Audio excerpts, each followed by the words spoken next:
நண்பர்கள் அனைவருக்கும் வணக்கம்.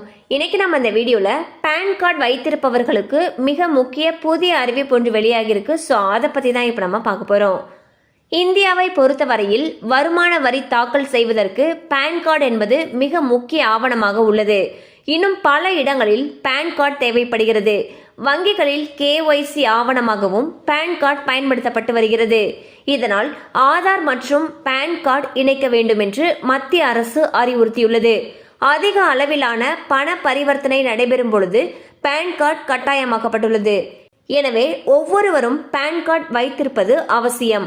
இவ்வளவு முக்கியத்துவம் வாய்ந்த பேன் கார்டு சில நேரங்களில் தொலைந்துவிட்டால் புதிதாக அப்ளை செய்து அதனை வாங்கி வைத்துக் கொள்வார்கள். அதே நேரத்தில் பழைய பேன் கார்டு கிடைத்தால் அதனையும் வைத்துக் கொள்வார்கள்.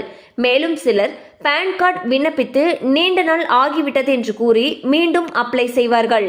இது போன்ற நேரங்களில் 2 பேன் கார்டும் கிடைத்துவிடும்.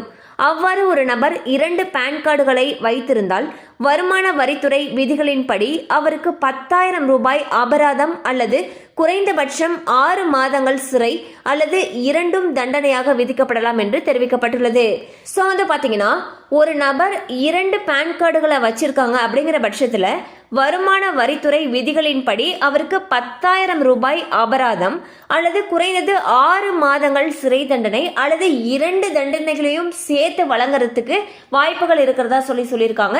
ஸோ யாருக்கிட்டலாம் 2 பேன் கார்டு இருக்கோ அதை ஒன்றை நம்ம ஒப்படைச்சிடணும்னு சொல்லியிருக்காங்க.